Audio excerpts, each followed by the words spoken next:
shout at the marchers. This video shared by President Trump today. One House Republican saying of the couple, "This is all of us."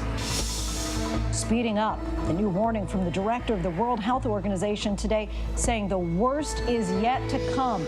More than 500,000 people killed by the coronavirus in the U.S. Hospitals are at risk of being overrun. More than 5,000 admissions each day in Texas. In Florida, after weeks of daily increases in hospitalizations in the same city where President Trump plans to accept the Republican nomination, today residents were ordered to wear face coverings. Supreme Court ruling. In a 5-4 decision, the court strikes down a law Louisiana officials say was for the safety of women. Critics argued it was aimed at denying women access to abortion. A breakdown of how each justice sided. Retweet firestorm. More than a day after the president tweeted video of his supporters that included one yelling "white power," he later deleted it, but the White House neither condemning the phrase nor the person who said it. The tragic death of Elijah McClain in police custody amid angry protests this weekend. The calls to reinvestigate the case. Tonight we'll ask the district attorney why he decided against charging the officers in McClain's death. And breaking the mold. How the inmates of the infamous San Quentin State Prison are harnessing the healing power of hip-hop.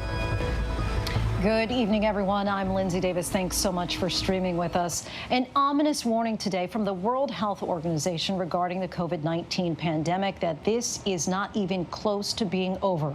Back in April, President Trump cited data from the Department of Homeland Security and speculated that the onset of warmer and more humid weather would slow the spread of COVID-19. And yet the virus rages on. 200 gym-goers in West Virginia are now being told to self-quarantine after concerns about possible exposure at a Planet Fitness. In Southern California, Los Angeles County is reporting its largest single-day increase today with more than 100,000 cases. At least 14 states have now paused plans to reopen. We begin tonight with our Marcus Moore in Houston, a new virus epicenter where medical workers and first responders are now in overdrive. Tonight, doctors say the coronavirus is spreading like a wildfire across the country. In Houston, paramedics working around the clock, crews suiting up in PPE, treating every call as a possible COVID case. In the last couple days, we've doubled and tripled our call volume. This team racing to save a patient in cardiac arrest, using a special device for CPR to limit exposure to the virus.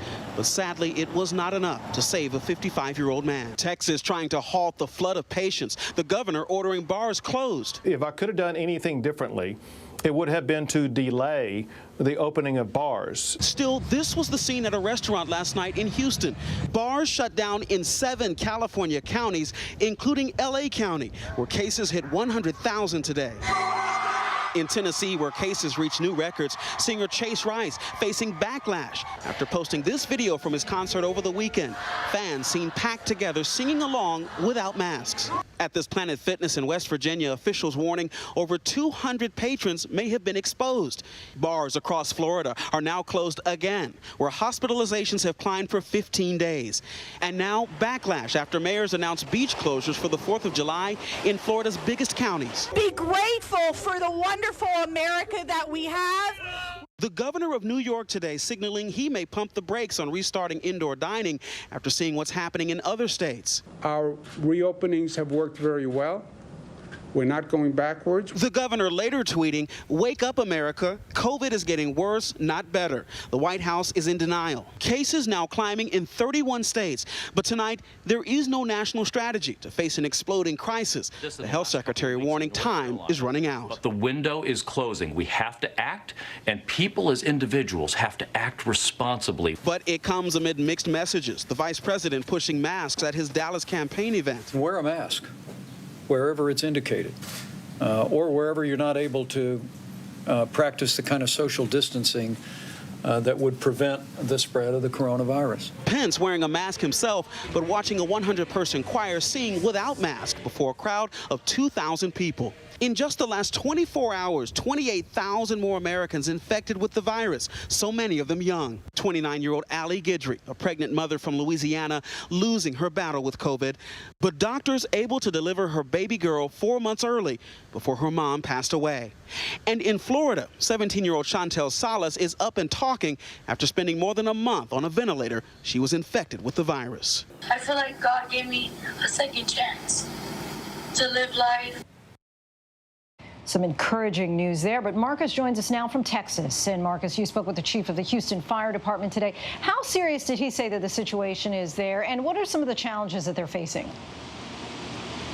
Lindsay, he said it's a very serious situation because they are already short-staffed and they have seen a 30% increase in their call volume, they say, because of COVID-19. So there's a real challenge for them just in manpower. And then consider this, more than 247 of their firefighters are currently in quarantine. So they're not out on the streets responding to calls. They are in quarantine. And of those, more than 100 have tested positive for COVID-19. And so it gives you a sense of how this virus is affecting everyone, including this nation's first responders. Yeah, so dire. Okay, Marcus Moore in Houston for us tonight. Thanks as always, Marcus.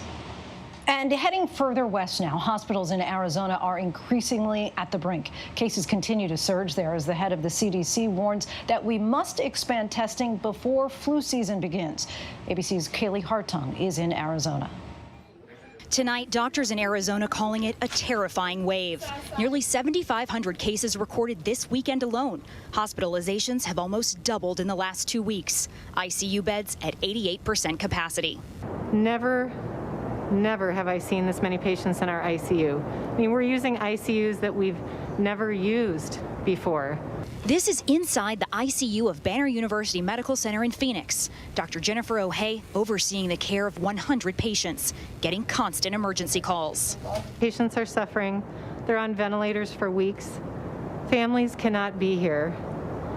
There are patients begging me not to put them on the breathing machine because they know that they might die and might never talk to their families again.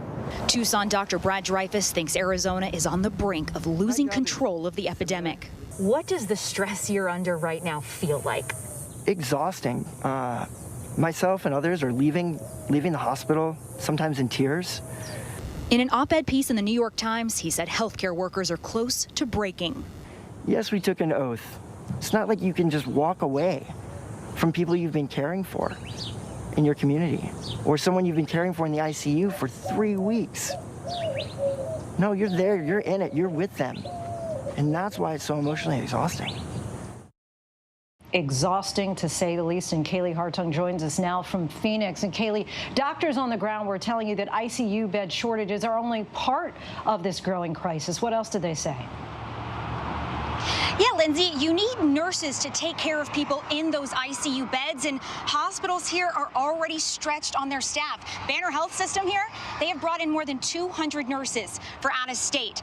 ICU nurses are working extra shifts, and they're even bringing in nurses from other units to the intensive care to help out who aren't typically there. And we actually just got some breaking news from the governor here, Lindsay. He has announced he will close bars, nightclubs, gyms, water parks, and movie theaters for at least the next 30 days. He says this state is headed in the wrong direction and things will get worse before they get better. Lindsay. Kaylee Hartung in Arizona for us tonight. Thanks so much, Kaylee.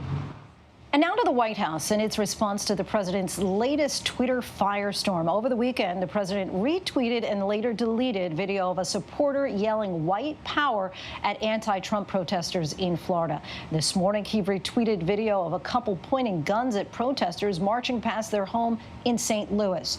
So how is the White House defending those tweets from the president? Here's ABC's chief White House correspondent, Jonathan Karl. More than a day after the president tweeted video of his supporters that included one yelling white power, the White House has neither condemned the phrase nor the person who said it. His point in tweeting out that video was to stand with his supporters, who are oftentimes demonized. Shortly after the president tweeted the video, Republican Senator Tim Scott called it offensive. I think it's indefensible. We should take it down. Today, the White House press secretary insisted the president didn't hear the words white power, although they are clearly audible at the beginning of the video. Listen to the video before retweeting it? He did, and he did not hear that particular phrase. The white power tweet comes as the president is trailing badly to Joe Biden in the polls and trying to rally his base with racially incendiary rhetoric. This morning, another one, a tweet featuring video of a white couple in St. Louis pointing guns at black protesters walking by on a street in front of their home. One of the president's supporters in Congress tweeting, "This is all of us." And Jonathan Karl joins us now. John, regardless of whether the president heard the white power comment, that video and the video of the St. Louis couple, it really shows Americans at each other's throats over these protests. So does the White House have anything to say about what kind of message the president is sending by amplifying these incredibly divisive moments? And does the president think that these kinds of tweets help his reelection? Well, they've had absolutely nothing to say about tweeting the video of that gun-toting couple. But, Lindsay, it's hard to watch that, to look at that tweet, look at that video, and not think of the president's own words from a few weeks ago when he said, "When the looting starts, the shooting starts." And, of course, regarding the video of his supporters there in the villages in Florida, and that one supporter saying those words, white power, clearly audible, the president, the White House, nobody has condemned those words, what was said by that supporter, and we have asked repeatedly, quite directly, does the president disavow what that individual said? And we have not gotten an answer to that. I should also point out that a couple of months ago, the president tweeted something with the hashtag Fire Fauci, you may remember. At that point, I asked the president directly if he had noticed that phrase was there, that hashtag Fire Fauci. And what the president told me at that time was that he notices everything that he tweets. So we haven't heard directly from him. Is he going to say the same thing that his press secretary said, that he simply didn't hear those words, white power, when they are clearly audible right in the beginning of that video? And is just deleting it enough? Okay, Jonathan Karl from the White House. Thanks so much, John. Thank you, Lindsay. All right, now let's bring in Corey Lewandowski. He served as the Trump campaign manager in 2016 and is a current advisor to the president's re-election campaign. Thank you so much for joining us, Mr. Lewandowski. It's my pleasure. Thanks for having me. All right, so let's start with the video that the president retweeted this weekend that showed a supporter yelling the words white power at a group of protesters. And the White House said that he didn't hear the comment, even though it came in the first 10 seconds of the clip. And as recently as April, the president said when it comes to things he tweets, he notices everything. So can he have it both ways? Well, I think in this case, the White House has been very clear and the president was very clear. It was obviously a mistake. And as soon as that was brought to his attention, the tweet was removed. He has said from the beginning he's got enormous supporters in the villages, but there is no place and no tolerance for that type of rhetoric. And the president saw that and removed it immediately when he was notified. But besides simply deleting the post, do you think that the president should do something more directly to condemn the words of that supporter and to reject the notion of white supremacy? Oh, I think the president's been very clear that there's no tolerance for that. He stands with the men and women who believe that everyone is equal, and there's no question about that. And look, you can ask the president to do more than remove the tweet, but as soon as he was notified of the language in that tweet, it was taken down. The White House was very clear the president didn't hear it, and there's not much more they can do other than that.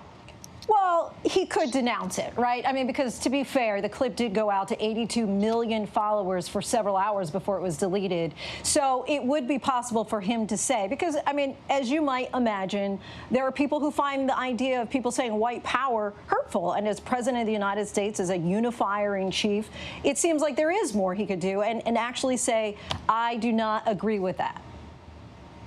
Yeah, look, it's not for me to put words into the president's mouth. I think that the actions that he took immediately following the information which he was made aware of what was said was appropriate, and taking a tweet down like that is the appropriate thing to do. And it's very clear he does not tolerate that and does not support it.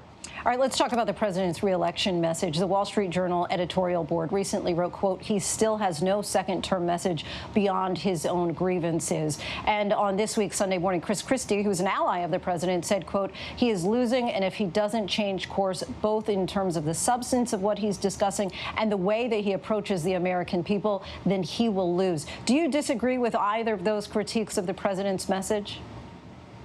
Well, I do, because you have to remember what the president has also said. You know, look, an incumbent president's reelection is about, did he keep the promises he made in the first term, and what can he achieve in the second term? And if you look back at the promises that he has made to the American people, whether that's on immigration reform, whether it's on homeland security and national security, funding our military, or whether it's on economic security and making sure that we had the greatest economy the world had ever seen, prior to the coronavirus pandemic. He's kept those promises. And what he's talked about in the second term is as a builder, someone who built the economy back in the first 3 years from the doldrums of the Obama-Biden years. He can do that again. He needs the opportunity to do it. Our country has to come together, and we have to have our jobs back from overseas, and we have to get past this coronavirus pandemic. And recent state and national polls have the president's position falling well behind Joe Biden. Ed Rollins, who runs a pro-Trump super PAC, told the Washington Post, quote, "You can't win with these numbers. They're atrocious numbers." Of course, we know the president proved many battleground state polls wrong in 2016. But do you have any concerns about the president's standing right now beyond his base, especially among women and independent voters that he'll need to win? Well, you know, I did this interesting analysis. I went to the Wayback Machine. In July of 1988, the New York Times posted a poll that said that then-Governor Michael Dukakis was beating then-Vice President George H.W. Bush 55-38, and the New York Times predicted that Governor Michael Dukakis would be the next president of the United States. We all know how that turned out. It was almost the same exact time in the campaign as we are right now. The only poll that matters is when people go to the ballot, and there is this notion that being associated with Donald Trump is a bad thing. The media chastises people. We see people beat up on the streets because of it. So I think there is that hidden vote, that silent majority, if you will, that is going to turn out once again and support Donald Trump. Yeah, the Wayback Machine still undisputed. Now, you recently criticized the campaign for the president's Tulsa rally, saying, quote, "A fundamental mistake was made. Overpromising and underdelivering is the biggest mistake that you can make in politics." So who is at fault, and what should the president do about it? And should the president change his approach at all on trying to hold large rallies in the middle of a pandemic? You know, as you look back on it, we could Monday morning quarterback, you know, how the rally went in Tulsa, Oklahoma, but it's about going forward. And, you know, the notion that 6,000 plus people showed up in the world of COVID-19 should really be recognized as success. Now, look, is it 1 million people? Of course not. But the world of COVID-19 has fundamentally changed the way we interact socially, the way we worship, the way we transmit our kids to schools, the way we food shop. Everything is different now because of COVID-19. And I think we have to take that into account going forward. So as we go forward and we have additional rallies, I think we have to look at what those venues are. We have to understand what the expectations are. And I think the expectations game is one where on the very same day that Donald Trump was having that rally, Joe Biden had 16 people at an event. 8 people were members of the media. 8 people were regular citizens. They didn't know if it was a press conference or a Biden rally. So when you compare the two, we know which one we'd rather have. All right, and lastly, do you have total confidence that the president's campaign manager, Brad Parscale, is the right person to lead the president to victory in November? Does the campaign, in your mind, need to make any major changes to how it's being run right now? Well, I always think that a campaign can get better. I always think that addition is better than subtraction, very honestly. And so I think, you know, bringing in additional resources, as you would traditionally do at this time of the campaign, as the president did 4 years ago when he brought in Steve Bannon and Kellyanne Conway and Dave Bossie to help at the end run, you know, bringing in more people, more experts who have been out doing other things is really a winning formula. And so if, you know, I'm not here to criticize anybody. I think putting more resources into the campaign is always better. I think we have the right message, we have the right candidate, and we are going to win this campaign in November. Corey Lewandowski, we appreciate you coming on the show. Thanks so much for your time. Thank you. President Trump tonight is downplaying an explosive report accusing Russia of paying bounties to Taliban fighters for killing U.S. troops in Afghanistan. The president says he was never briefed. Was the Taliban paid to kill Americans? Bipartisan outrage is growing tonight on Capitol Hill as Republicans and Democrats alike are demanding answers. Here's ABC's chief global affairs correspondent, Martha Raddatz. The intelligence was alarming. A military official telling ABC News Russian agents were suspected of paying Taliban militants bounty to target and kill American service members in Afghanistan. A source saying the intelligence was specific enough that the military and CIA took steps to increase security and surveillance of Russian operatives in Afghanistan, and senior officials were briefed as well. But today, the White House insists President Trump still hasn't been briefed himself. And neither the president nor the vice president were briefed on the alleged Russian bounty intelligence. Reporters then asking, why not? There was not a consensus among the intelligence community, and in fact, there were dissenting opinions within the intelligence community, and it would not be elevated to the president until it was verified. But dissenting opinions can be common. Unverified intelligence gets put in front of presidents all the time. It's the nature of intelligence. There's always going to be uncertainty. Doesn't mean it's not important, and it doesn't mean it shouldn't be seen by the president. Democrats wondering, why wouldn't the president want to know this information? You would think that the minute the president heard of it, he would want to know more instead of denying that he knew anything. Republicans had questions as well. Congresswoman Liz Cheney asking, too, why the president would not have been told, and asking what has been done to protect our forces and hold Putin accountable. Martha Raddatz joins us now from Washington. And Martha, these intelligence reports were circulating during a time when the president was suggesting that Russia be added to the group of 7 nations?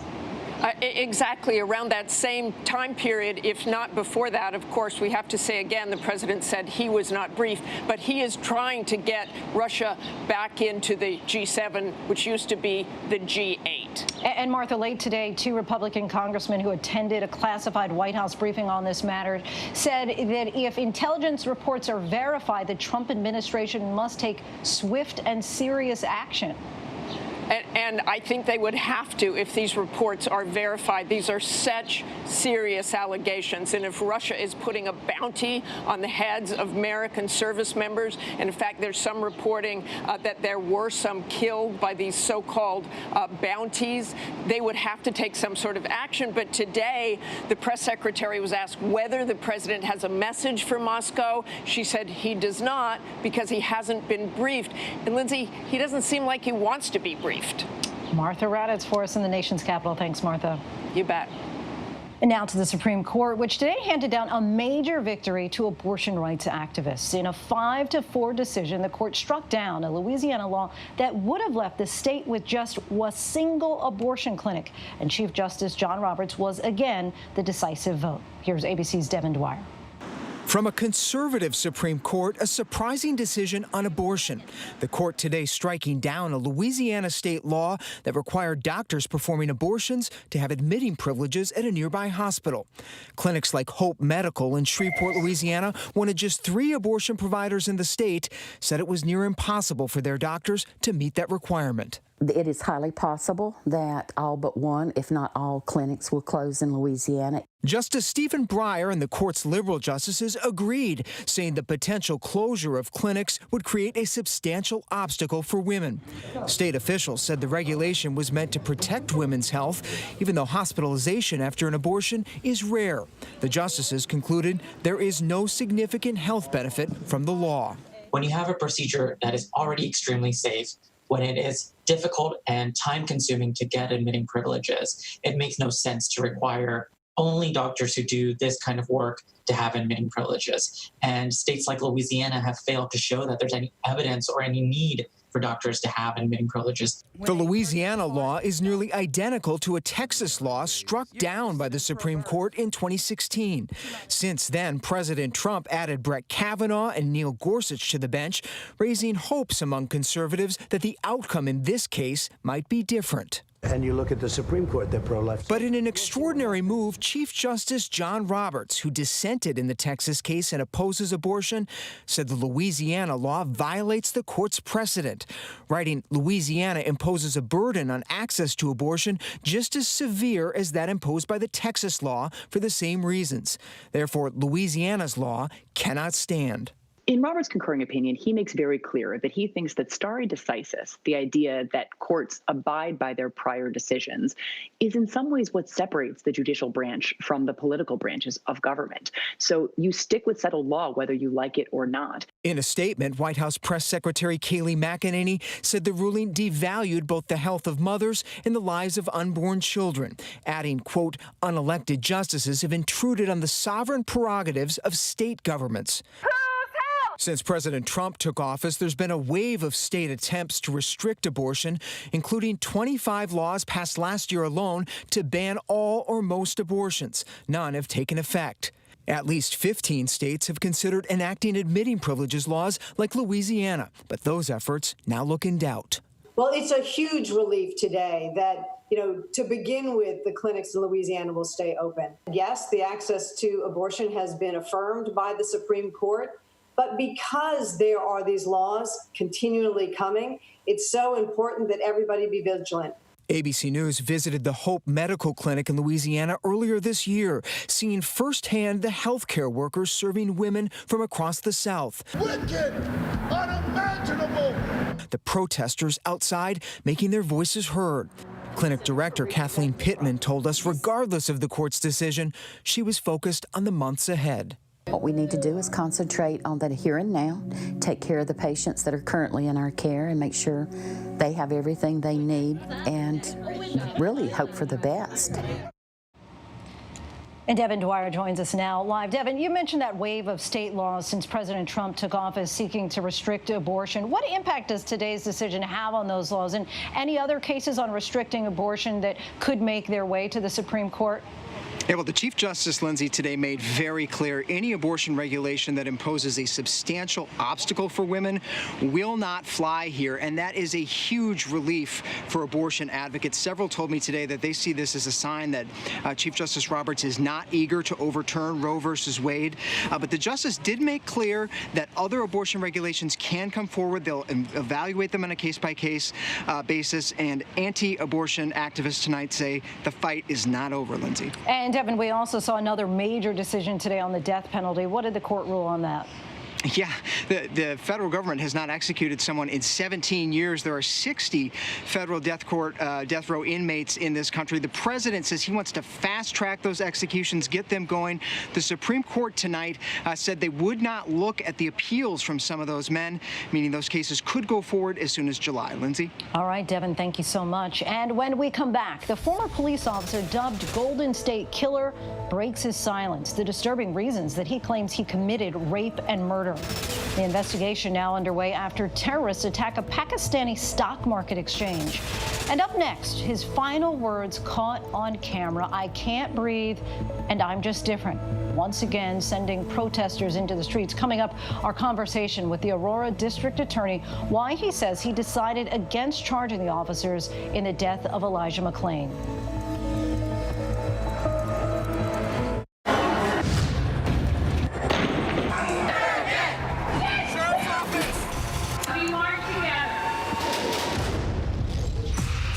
Powerful stories of our time, anytime. Nightline. Your mom said, comb your hair. Your dad told you, smarten up. Your dog is judging you right now. And your best friend just called you crazy. We all need someone who'll pull no punches and give it to us straight. Now imagine getting your news like that. No bull, no spin, just give it to me straight. Straightforward news, straight to the heart of the story. ABC News, straightforward. The Americans here on the ground and the Iraqis, 18,000 tons. Patatas. Ismail? David. Over ground zero from Hurricane Michael. You can see just home after home.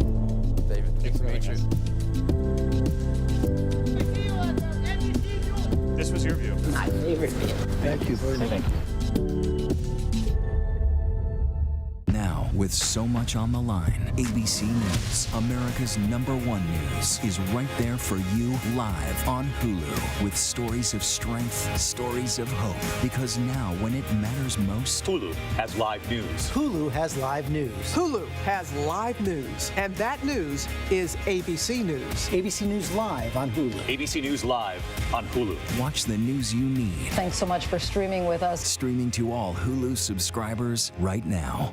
With America reopening, how can you stay safe, keep your family safe, and thrive? We all have so many questions. And that's why we're right here for you with what you need to know. So join us afternoons with What You Need to Know at 1 Eastern, 12 Central, and Pacific on ABC. Welcome back, everyone. We turn now to the investigation into the death last year of Elijah McClain, the 23-year-old unarmed black man stopped by Colorado police while walking home from a corner store. Over the weekend, thousands protested in Aurora, Colorado, demanding answers. Back in August of 2019, McClain was wearing a mask on a warm night and was reported to be suspicious. 3 police officers confronted him, as shown in this body camera footage. Stop. I have a right to stop you because you're being suspicious. Stop tensing up. McClain seems confused about why he's being stopped. An officer is heard shouting that McClain tried to reach for another officer's gun. Then McClain was tackled and held in a chokehold, saying he can't breathe. I can't breathe. Paramedics gave McClain a high dose of sedatives, and on the way to the hospital, McClain had a heart attack. He died several days later. Colorado District Attorney Dave Young decided not to charge the 3 police officers with McClain's death, a decision that is now under intense scrutiny. Last week, the governor of Colorado reopened the case and assigned a special prosecutor to investigate. Tonight, we are joined by Dave Young, the DA who found there was insufficient evidence to charge these officers. Thank you so much for your time, Mr. Young. We appreciate you joining us. You bet. Happy to be here. So I want to just start out with your initial reaction when you saw the video. Did you ever think that criminal charges may be warranted? Yes, of course. When I initially saw the video, based on the totality of the video, my initial impression was that it was the ketamine that perhaps caused Mr. McClain's death. It wasn't until I received the forensic autopsy report that I learned that that, in fact, was not the cause of death. In fact, we don't know what the cause of Mr. McClain's death was. And when that report came back inconclusive, did you ever consider having an independent autopsy performed at that time?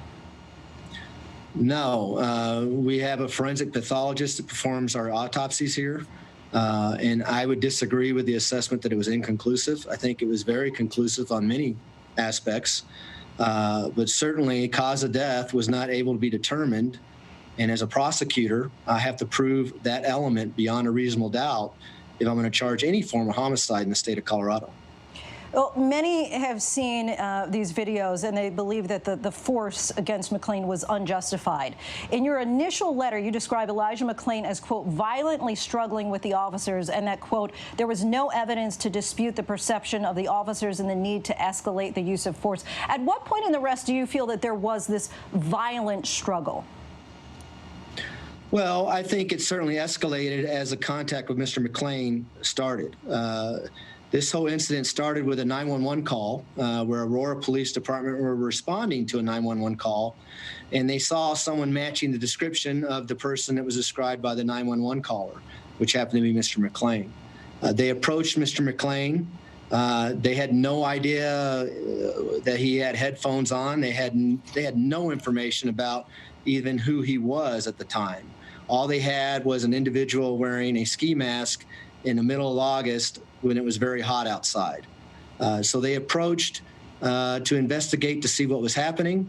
Mr. McClain didn't respond to their commands to stop.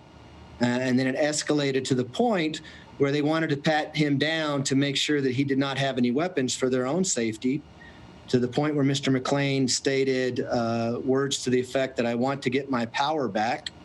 And the officers then, one of the officers said he's going for the gun. And that's when the force escalated to the point where really why we're having this conversation. And so essentially you would say that a chokehold was warranted at that time based on that? Absolutely not. I would never say that. I would say that force was reasonable, and that I certainly could not prove beyond a reasonable doubt that the amount of force that was used was not reasonable under the circumstances of this investigation. Now, in the state of Colorado, criminally negligent homicide is defined as unintended deaths caused by careless behavior. Was that at all an option for you? Did you consider pursuing lesser charges? Yeah, every crime was an option, and criminally negligent homicide certainly was there. But as you alluded to, a key element to criminal negligent homicide is that the defendant or suspects or the target of the investigation would have had to cause the death of another individual. And I cannot prove that beyond a reasonable doubt. Therefore, I cannot file that particular type of charge in a court of law. But do you believe that the officer's actions ultimately led to Mr. McClain's death? That I don't know. Mr. McClain had a serious heart condition, and I personally believe that that's what led to his death. And so I cannot prove one way or the other if the actions caused his death. And as you know, many people are now second-guessing the decisions, picking apart that videotape. Do you stand by your decision not to charge the officers? yes, I stand by my decision, and it's unfortunate that people feel that by voicing their opinions that's going to change the facts and the law of a certain investigation. Every day my office review criminal allegations to file charges or not to file charges, or return those cases back for further investigation.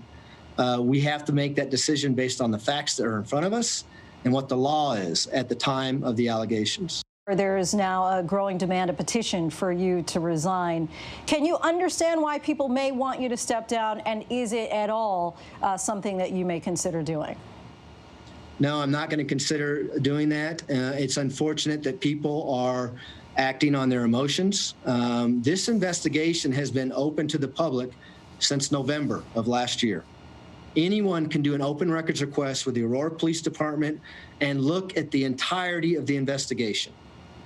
And if you choose to, you can look and see what the law is. And if you want to look at the investigation and the law and talk to me about whether or not I can prove my case beyond a reasonable doubt, I will listen. But if you're going to act on emotions, or if you're going to be political and act on others' emotions, I don't have a lot of patience for that, because I'm in the proving business. I've got to have facts, and I've got to apply those facts to the law that I have in front of me before I make decisions. You know, it seems like one compelling moment in the video that I've heard kind of this outcry is that he too said, "I can't breathe." And at that point, someone who, I'm wondering if you would agree, someone who says, "I can't breathe," if they seem to be powerless, at least in that moment, and that any reasonable officer might at that point decide that their actions are potentially going to lead to harm. And what does that idea play? Because you talk about people talking about being emotional and that playing a role, but when you hear somebody saying, "I can't breathe," that doesn't change anything in your mind? Look, I don't condone the officers' actions out there. In fact, I wish they would have done things differently. But I don't have the ability to go back into time and say, look, just follow him home. Just observe him for a while. What I have to do is I have to look at the facts that are in front of me. I have to look at those facts as a police officer's perspective, because I know the investigations. I know the tragedy of this death to Mr. McClain and his family. But at the time, the officers knew nothing about Mr. McClain. All they knew is there was a 911 call. We need to investigate the suspicious person. They went to go do that, and things escalated to where we all know happened. Right. But look, absolutely, if someone's saying, "I can't breathe," get off of him. Do it. Just get off of him. But again, that I have no indication led to the cause of Mr. McClain's death. In fact, he had no injuries to his neck. So regardless of the chokehold or carotid hold or whatever you want to call it, there are no injuries to support that would have led to his death. Mr. Young, thank you so much for your time. We appreciate it. And still to come here on ABC News Prime, the 4 charged in George Floyd's death appear in court, what the judge threatened to do. And voter registration, why the number of people who have signed up this year compared to 2016 might surprise you. But first, our tweet of the day, the outcry over the just announced price of remdesivir, a medication that is having some success in certain COVID treatments, continues to grow louder.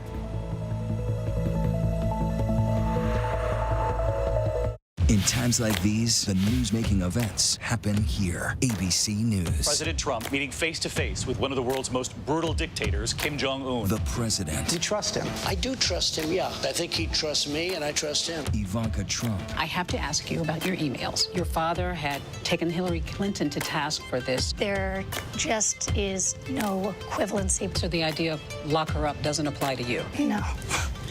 Comey. How strange is it for you to sit here and compare the president to a mob boss? Very strange. Michelle Obama. What do you wish you could tell your pre-White House self? Whew.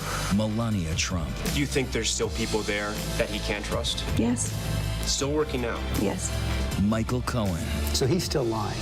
Yes. It's a big statement. And now, in a year with so much on the line, we're right there. Good evening tonight from Washington, a very busy news night. America's #1 news source, ABC News, straightforward. We all need someone who'll pull no punches and give it to us straight. No bull, no spin. Now imagine getting your news like that. Just give it to me straight. ABC News, straightforward.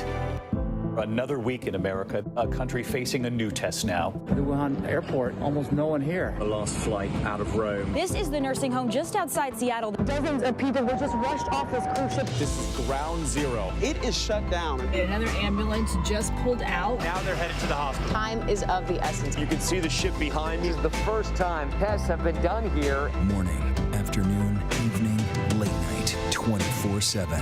ABC News, there for you. What's the most innovative daily news podcast out there to listen to every day? Well, the Edward R. Murrow Awards say it's Start Here, the daily news podcast from ABC News. Even the New York Times calls us a top news podcast worth listening to. Start Here, free on Apple Podcasts. Welcome back, everybody. And now to the election, just months away. Polls show that Americans are enthusiastic to vote in 2020. In the beginning of the year, voter registration surged to match that excitement. But amid the pandemic, registrations have plummeted. We take a closer look now by the numbers. 64% of Americans say they are more enthusiastic to vote in 2020 than they were in 2016. That's according to a Gallup poll from November. That's compared to 28% who say that they are less enthusiastic to vote this year. And in all 13 states studied, new voter registrations were higher in January of 2020 than they'd been in 2016, according to a report by the Center for Election Innovation and Research. For example, Florida saw a 26% increase in new registrations in February of 2020 compared to the same month in 2016. But when the pandemic hit, voter registrations took a nosedive. For example, in Florida, it dropped by 60% in April of 2020 compared to April of 2016. That was the case in all 10 states where data was available, according to a study by 538. Experts say the pandemic is to blame because DMVs closed, and so did schools and public events where voter drives are typically held. 39 states and D.C. offer online voter registration, but experts say that these have not made up for the loss of in-person registrations. And we still have a lot to get to here on ABC News Prime. The stunning investigation and the claims that China may be engaged in a form of, quote, demographic genocide. We'll explain. The historic vote, the Confederate emblem, now set to be removed from the Mississippi state flag. When this will become law. And it's been a fixture in so many celebrations for many. News tonight on the Costco sheet cake. But first, here's some of the trending stories on abcnews.com.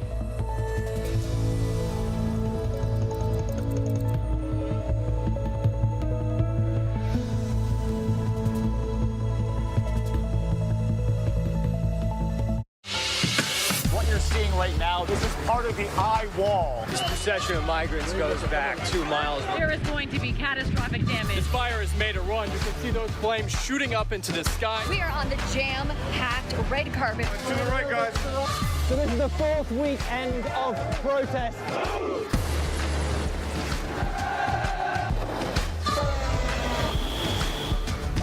Watch ABC News on location for Facebook Watch. What's the most innovative daily news podcast out there to listen to every day? Well, the Edward R. Murrow Awards say it's Start Here, the daily news podcast from ABC News. Even the New York Times calls us a top news podcast worth listening to. So if you like getting behind the biggest news stories of the day, inside all the details, the backstory, and what will happen next, then listen to Start Here, the daily news podcast from ABC News. It's like no other news podcast out there. Even the critics agree. Listen free on Apple Podcasts.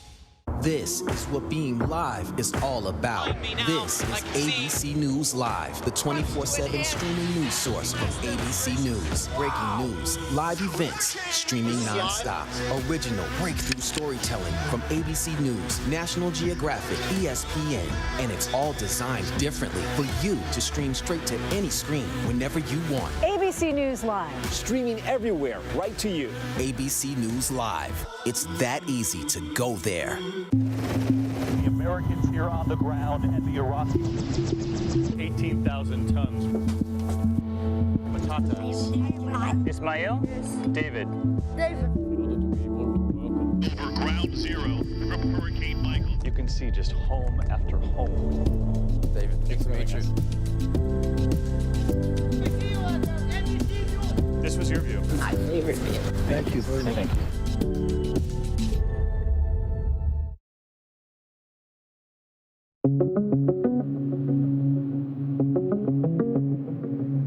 32 states are now reporting an increase in coronavirus cases, and nearly 24 are reporting an increase in hospitalizations. This weekend, hard-hit Arizona setting a new record for the number of cases reported in a single day. And there are only 13% of ICU beds available in the state. Our advice remains the same, though, for everybody. Social distance under all circumstances, and if you can't, wear facial coverings. But you don't need a national mandate. A suggestion, but no mandate from the White House. So I talked to the president before coming out here.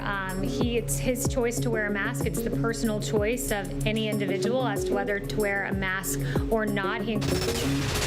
Mississippi says its current state flag will soon be a thing of the past. A historic vote. Mississippi state legislators voted 91 to 23. The bill passes.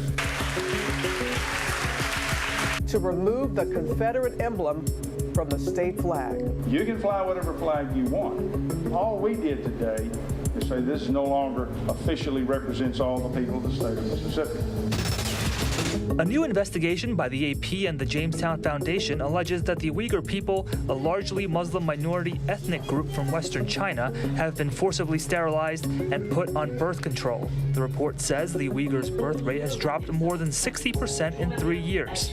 The author of the report says women have been subject to forced abortions and fitted with IUDs. We now, for the first time, have clear and uncompromising evidence that the government is fulfilling one of the criteria of the United Nations Convention for the Prevention and Punishment of Genocide, namely the draconian suppression of minority births. China calling the accusations baseless. 4 gunmen stormed the stock exchange, opening fire and throwing grenades during trading, killing at least 4 people before all 4 gunmen were taken down by special police forces who secured the building. I hope this doesn't happen again in the future. The militants had been prepared for a long siege with body armor and food supplies. Say goodbye to Costco's half-sheet cake. The fan-favorite item was discontinued by Costco back in May, the store telling grief-stricken customers on Facebook to help limit personal contact and create more space for social distancing. Costco has reduced service in some departments. There are currently no plans to bring it back. And now to new developments in the George Floyd case. The 4 police officers charged in his death appeared in court today. 2 remain in custody, 2 are out on bond. What Floyd's aunt and uncle had to say about them. Here's ABC's Alex Perez from Minneapolis. Tonight, the 4 fired Minneapolis police officers accused in the murder of George Floyd in court. Derek Chauvin, seen with his knee on Floyd and charged with second-degree murder, appearing via video. The others charged with aiding and abetting Chauvin. Toe Tao, seen holding the crowd of bystanders back, in custody and appearing in person. Also in the courtroom, rookie cops J. Alexander King and Thomas Lane, both out on bail. Watching from the gallery, George Floyd's aunt and uncle. I'm sitting 6 feet from a dude that just killed my nephew. Justice for him is justice for all. The judge today admonishing both sides, instructing them to limit pre-trial publicity and argue this case in court, not the media. The former officers have not yet entered pleas, but court documents show J. Alexander King intends to plead not guilty, arguing self-defense. And Lindsay, the judge today spent a lot of time during those hearings admonishing attorneys on both sides, asking that they follow his instructions on pre-trial publicity. If they do not, he threatened to issue a gag order in this case. And now those former cops are due back in court in September. A trial could start here at the courthouse as early as March of next year. Lindsay? Alex, thanks so much. And now to the wildfire threat in the West tonight, with red flag warnings from California all the way to Kansas. In Douglas County, Colorado, firefighters today battled a new brush fire from the ground and the sky. Nearly 1,000 nearby residents had to be evacuated. And in Utah, 13,000 residents who were evacuated can now begin to return home after spending the night with friends, relatives, or in shelters. Conditions, including a combination of strong winds, low humidity, and an expanding drought, are making the battle tough for fire crews. Officials say one of the fires near Salt Lake City was started by fireworks. The man believed to be the notorious Golden State Killer pleaded guilty today to 13 murders as part of a deal to avoid the death penalty. Former police officer Joseph D'Angelo was arrested back in 2018, decades after allegedly terrorizing Sacramento and communities across California with a string of burglaries, rapes, and murders. It was the first public case in which investigators used public genealogy databases to match DNA evidence from a crime scene. ABC's chief national correspondent Matt Gutman was in court today. Tonight, the feeble man in that orange jumpsuit hoarsely confessing. I admit. James D'Angelo Jr., 74, admitting in a plea deal he's the Golden State Killer, one of the most sadistic and elusive serial killers in history. Encompassing 13 known murders and almost 50 rapes between 1975 and 1986. One after another, prosecutors from 11 counties reading the counts, and with so many victims and survivors, the hearing had to be moved to a ballroom with a 2,000-seat capacity. But in a powerful moment, his victims, known as Jane Does, defiantly standing up in court to face D'Angelo. During his reign of terror, D'Angelo would taunt police and his victims with phone calls long after the attacks.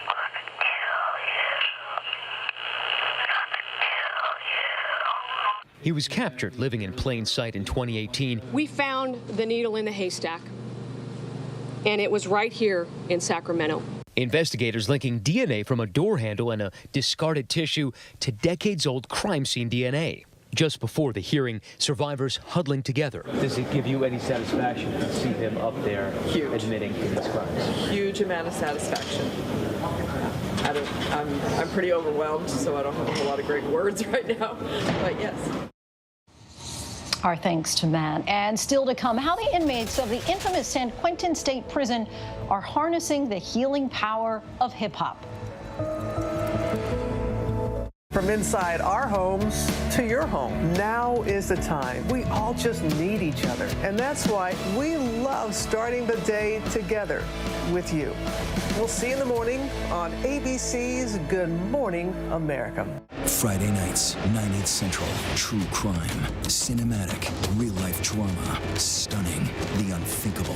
Follow the clues. The Hunt. True crime, 2020. Friday nights, 9/8 Central on ABC. The world may feel out of your control, but your happiness doesn't have to be. Learn the secrets to happiness. Listen to the 10% Happier podcast, free on Apple Podcasts. ABC News honored winner of 4 Edward R. Murrow Awards, including the most prestigious honor, Overall Excellence in Television. ABC News, America's #1 news choice. This is what being live is all about. This is ABC News Live, the 24/7 streaming news source from ABC News. Breaking news, live events, streaming nonstop. Original breakthrough storytelling from ABC News, National Geographic, ESPN, and it's all designed differently for you to stream straight to any screen whenever you want. ABC News Live. Streaming everywhere, right to you. ABC News Live. It's that easy to go there.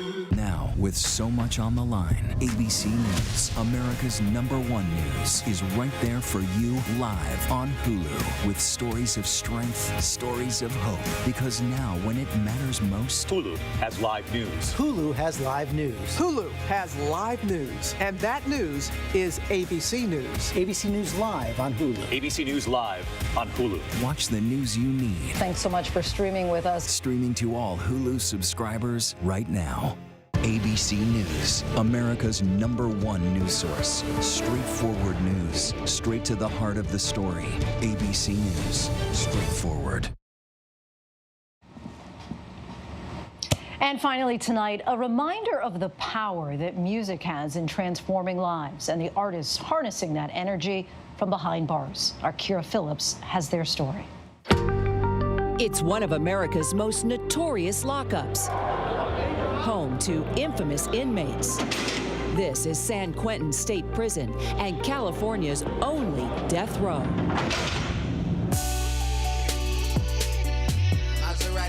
But there's something else going on behind all these bars and barbed wire.